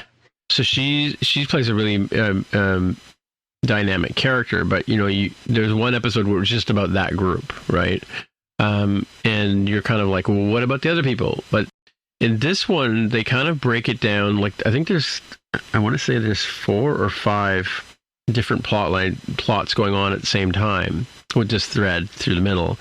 But each one of the stories is compelling enough that you want to know what's going on, and they give you enough of one group of people and then move to the other one. But like I said, the hypnotizing part is like, you're watching this thing and you're like, oh yeah, wait a minute, there's this pandemic thingy going on. We have to sort of like, what's going on with that? They don't tell you, like, you know, it's sort of how telling you the story from other people's perspectives. Kind of like my favorite scene in Shaun of the Dead is when Shaun, he, you know, gets up in the morning and he's like all exhausted. And he goes to the store and gets his paper and, you know, and a cornetto, and he goes back to his apartment, right, his flat. And the next day, the apocalypse has happened. All the zombies have taken over England, and yet he gets up in the morning and he goes over to the corner store, buys his paper, gets a cornetto, and then, you know, and goes back and completely oblivious to the fact that the whole world has been taken over by zombies, right? Yep.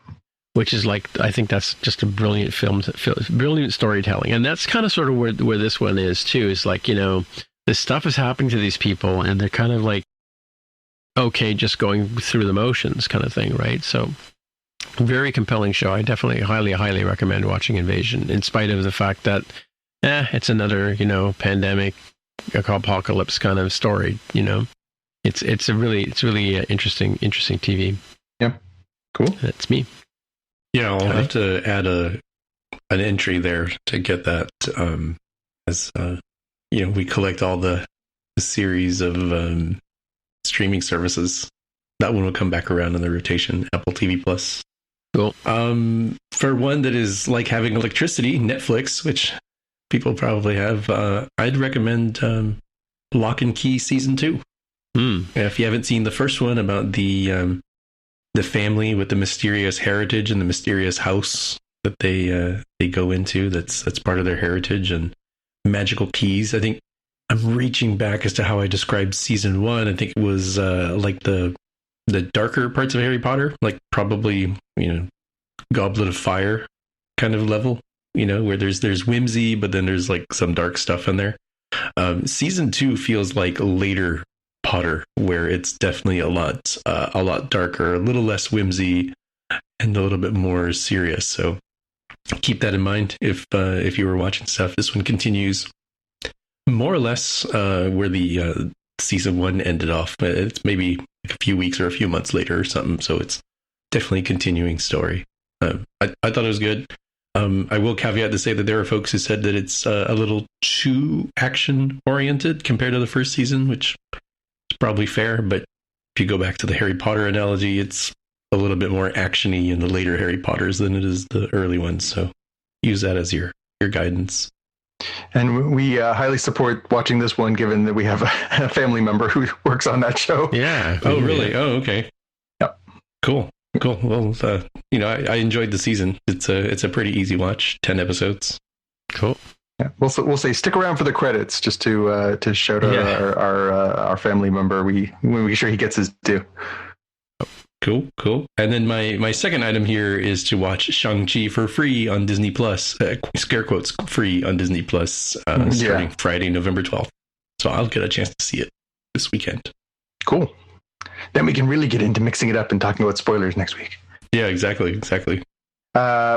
So it is Disney Plus Day. That's a good note. We'll also see they're dropping. So it's the second anniversary of Disney Plus is the 12th of November, and so they're doing this Disney Plus Day. So not only are they dropping that, but they're dropping Jungle Cruise. They're dropping the new Home Alone product. They're dropping a whole bunch of other products that day, and I don't know if they're gonna have any more announcements or anything, but I guess we'll report back next week and see if anything comes out of that.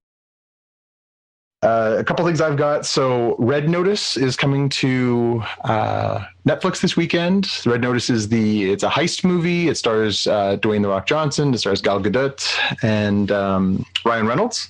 So some pretty hefty star power. I mean, this is as big a cast as you get in any blockbuster movie release in the theater. And you get it on your Netflix subscription. I'm a sucker for a heist movie. I love heist movies, especially if heaven forbid they actually have some twists in there that I don't see coming. So I think I'm interested in this one. The trailer looks very charming. Again, all three of those actors have a real charisma and charm. They're all very likable. They're all very witty and charming. I think I'm looking forward to seeing if that chemistry meshes in the way that it possibly could, because if it does, it'll be terrific. If it doesn't, we'll talk about that. So yeah, that's on Netflix on the 12th. And I also noticed as I was looking through something earlier that Last Night in Soho, which we talked about, the new Edgar Wright movie, is actually going to be available next week on demand platforms. Nice. Yep. So if, for example, you couldn't get out to the theater to see the new Edgar Wright movie, then you'll be able to watch it in the comfort of your own home starting on November 19th on, I assume, all of your favorite streaming platforms. Nice. And I think, I don't think if you listen to any of these episodes, if you're a listener of the show, you know that Tim and I are pretty diehard Edgar supporters. So. Mm-hmm. Right there with Kevin Smith. Anytime either one of them is in town, I'll go off and see them. Yeah, and I'm usually a sucker for seeing their movies too. Yeah, that's true. So my pick for this week is Star Trek Discovery. I think you're going to want to tune in for this one, kids. Yeah, and maybe we should do a podcast about it. What do you think? So next week we're going to get the conclusion of this Star Trek Prodigy, and we're also going to get the season 4 premiere of Star Trek Discovery all in one day. All right. Well, I guess that's it for another week. So, hey, Jaime, if people want to get in touch with you, where do they find you? I'm on Twitter as @DevOfTheHair. And Jonathan, if people want to get in touch with you? You can always find me on Instagram and Twitter as @JPK News. And as I've said over 600 and something times, my name is Timitra, TIMMITRA. On the Twitter machine is where you'll find me. And so until next time, we'll see you in the future. Bye. Bye. Bye. You've been listening to the Spotcast podcast. If you want to find out more about the podcast or see the episode show notes, visit the Spotcast website at spotcast.com. You can get in touch with us on the website or follow us on Twitter at Spotcast. If you have feedback or questions, send us a tweet with the hashtag AskSpotcast. If you like the show, please consider recommending us to a friend, writing a review on iTunes, or pledging any amount at patreon.com/Spotcast. You can find details on how to help us on our website, spotcast.com/sponsor us. Thanks for listening, and we'll see you in the future.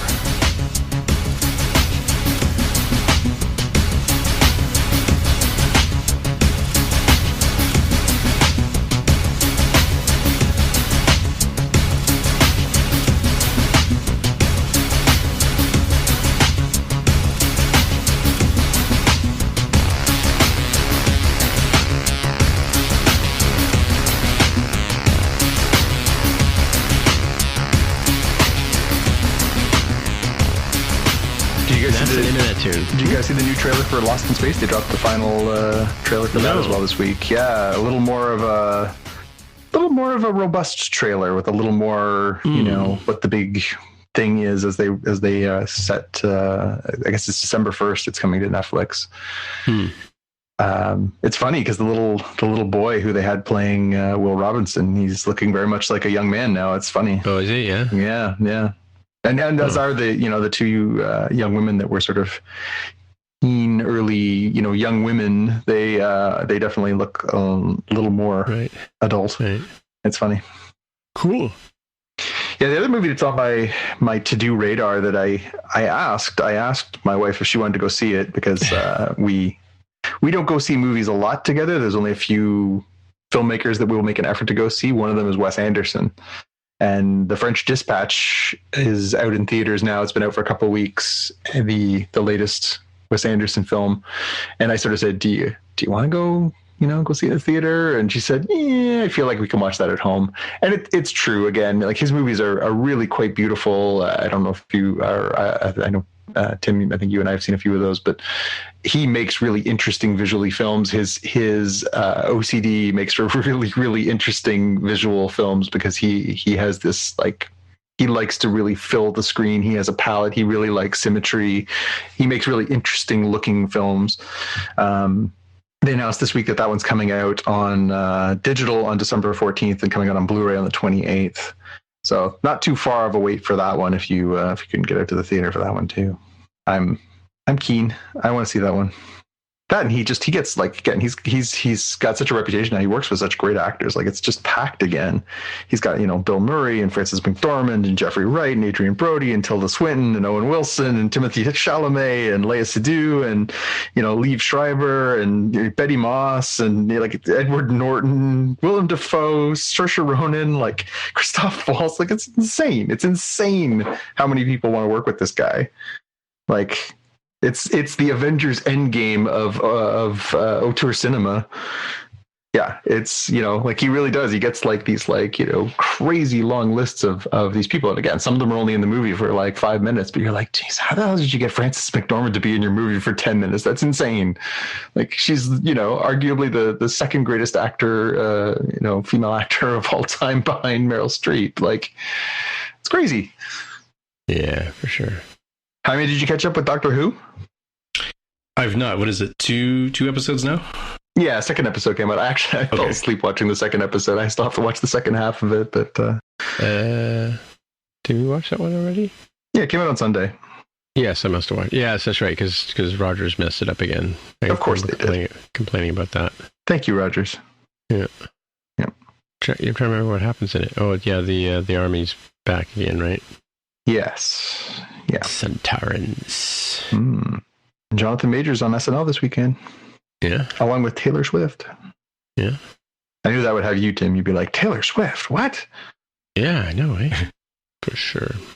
So we do the after show. We're going to do what Tim really thinks about the Eternals.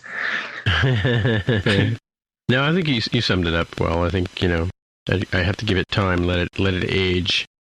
Yeah, I mean it's tricky. It's it is. It's an absolutely tricky movie. It's by no means is it perfect, and it doesn't fit into that nice sort of square box. Which I mean, you can make the case that's what Marvel movies do, right? They fit into this perfect little, the formula works so well.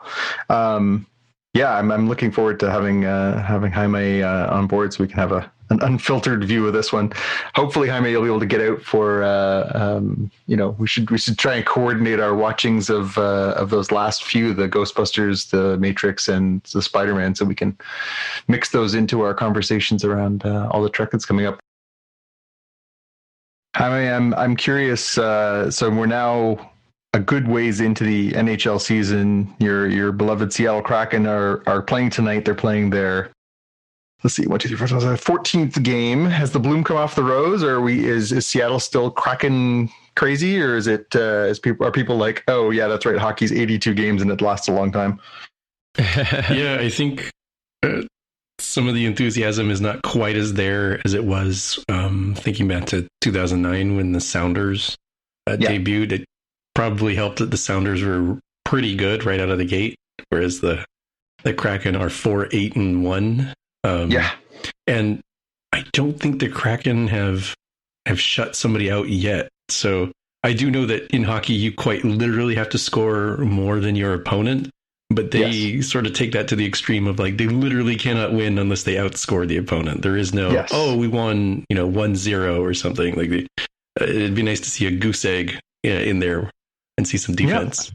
Well, and I will say, I like the way that they built their team. They went and signed the best free agent goaltender on the market in Philip Grubauer. So, I mean, you have to think that'll come in time. Yeah, hopefully. Well, it'll be interesting to see how they continue to push. I mean, hockey is pretty flat this year. There's, there are some like teams that are rising above, but there's a lot of, competitive games every night. And I've been sort of just keeping an eye on it. They're not getting their doors kicked in. They're competing really well. It's just, can't win them all. Mm-hmm. Yeah. Mm-hmm.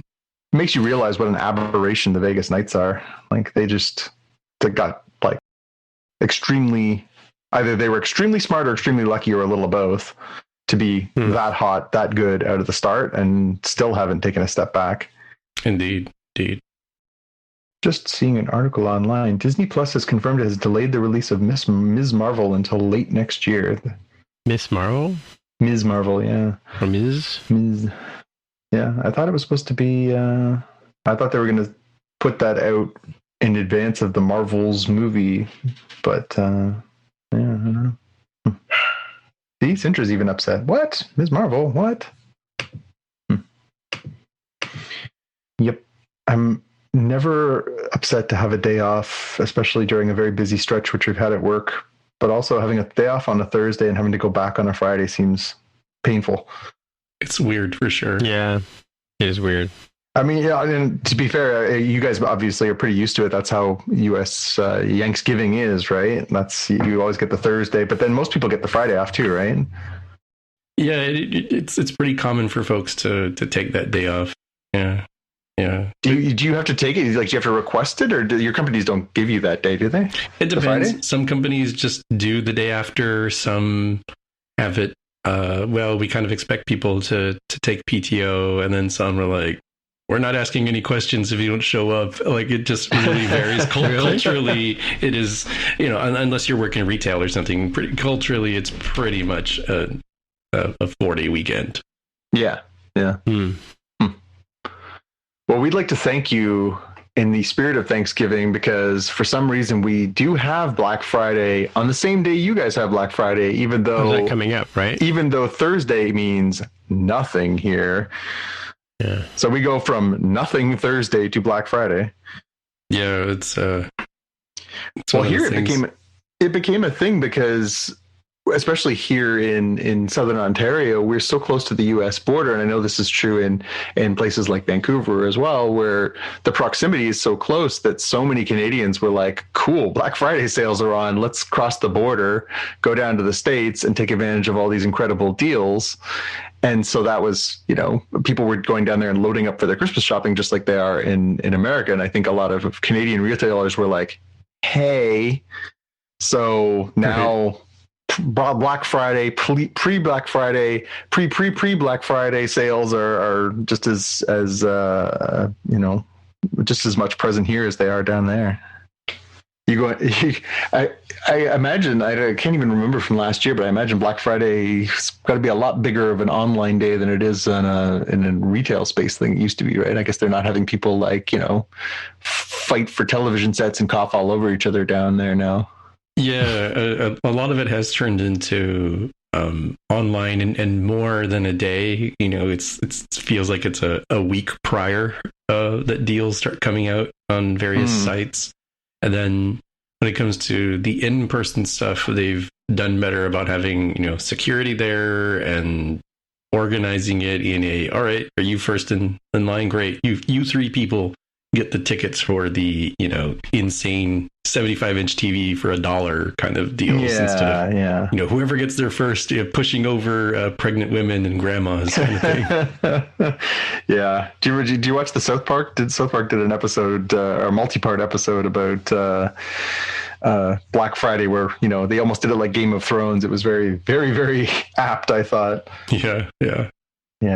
Definitely a chaotic environment. I know for a while there, because I was working in media when that was really starting to become more and more prevalent. And, we would send a reporter down to Buffalo and be like, here's your flak jacket, go down and cover, the insanity. And, we get all these great, social media posts about, just saw this person push somebody over for this thing. And okay, great, good stuff. Yeah, so what Black Friday deals do we have coming up, I wonder? Yeah, I mean, there's I get notifications from Amazon already saying, pre-Black Friday sales have begun. And I got notifications from a few different things that I'm on the mailing list for that are popping up. And certainly on my social media feeds, that's what a lot of the ads are popping up in there now are being targeted towards me and my shopping habits. They're like, oh, we see you like collected edition comic books. Guess what? We've got a sale over here. Yeah. Come on down. Yep. Oh, look, Black Friday pricing on TVs already. There you go. Do you need a new TV? No. Well, there you go. I know. Xavier does that to me all the time. Did you see Black Friday TV sales are on? I'm like, we don't need a TV. He's like, don't we? I'm like, yeah, okay, listen. Don't we? We need more vacuum cleaners. We got to have some more vacuum cleaners. Yeah. I got to have more cowbell. Well, we have 4 Roombas now. I just can't help but think this is how the robot wars get started. Yeah. Well, actually, do you see the little Stay Puft guys riding a Roomba in the trailer? The trailer for Ghostbusters. Yeah. Yeah, Tim, you should get a couple stencils and spray paint an Autobot and Decepticon logo, respectively, on your dueling Roombas. That or just really go to town and turn them into those Robot Wars machines where one of them's got a cleaver, the other one's got a set of steak knives strapped to it, and just let them have at it. There can be only one. I can get a refurbished M1 Mini for $589. Huh? Because Carol's finally moved the computer up to the middle bedroom. And so I put her on Sherry's old Mini, but she's complaining about it's really slow. I'm like, well, if you like this way of working, because she's using the TV that she's got up there, right? It's like $100 off for an M1 8-core. How much memory's got this? Probably nothing, right? Wow, now I just feel like a drug dealer that I pushed him in this. 256. I said, now I feel like a drug dealer that I just put you under the Black Friday sales. No, there's lots of good deals. Get in there. Yeah. It's got all the ports I need on here. Doesn't have display port is what I was using. All right, well, I guess we'll call it a day. Yep, I got an hour. Got to get geared up. I got another podcast to work on tomorrow morning. Oh, lucky you. Okay. Now you know how I feel. I was gonna say not quite in Tim category yet, but definitely in there.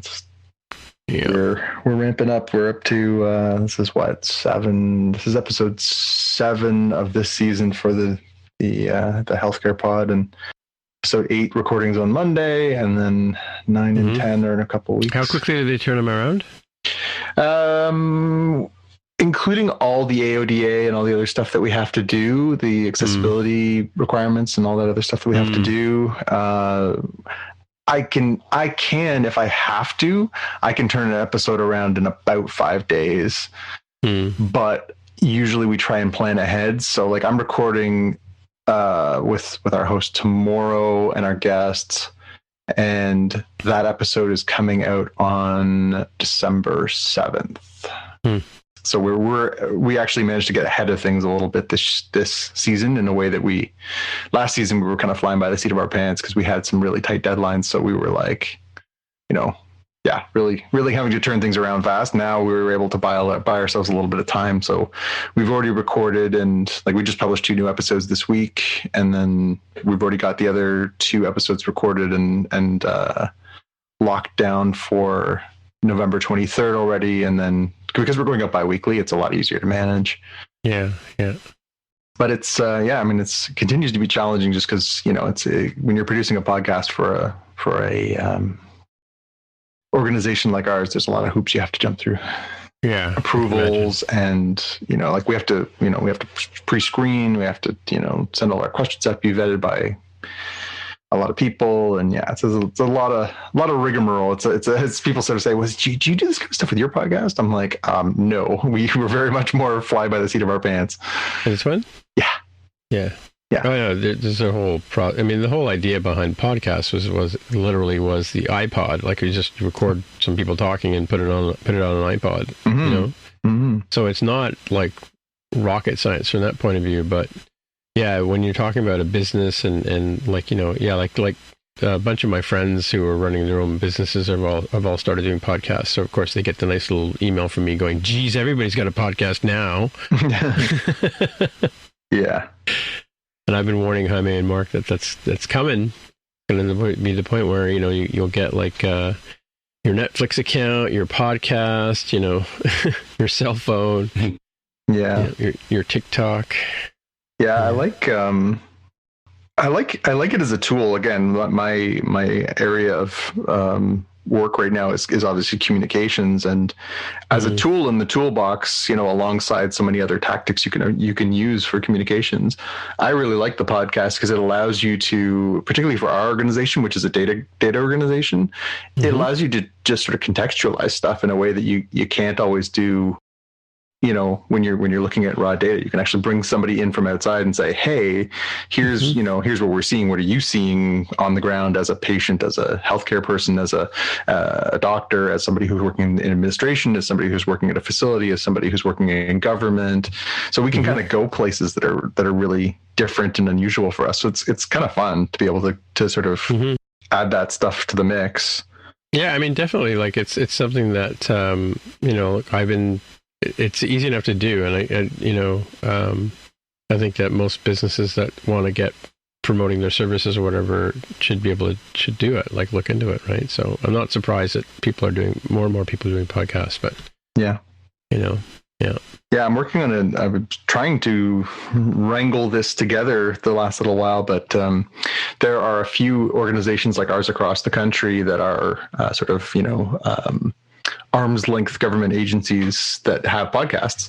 And so I pitched to a few of them like, hey, maybe we should, work on a little cooperative crossover where we can, we're not going to get advertising from HelloFresh and Skip the Dishes and stuff like that, but we can promote each other.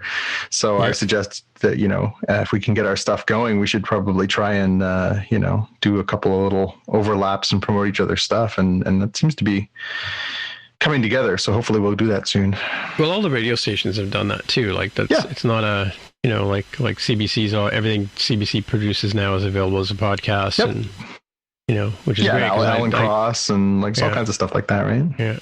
Yeah, and he's got tons of content, right? Because he does, and they started monetizing it. I just noticed that in the last episode I listened to, that now they're releasing episodes sooner for premium members who are paying a fee, and they're dropping the commercials out, and they're doing this stuff. I was like, oh, here we go.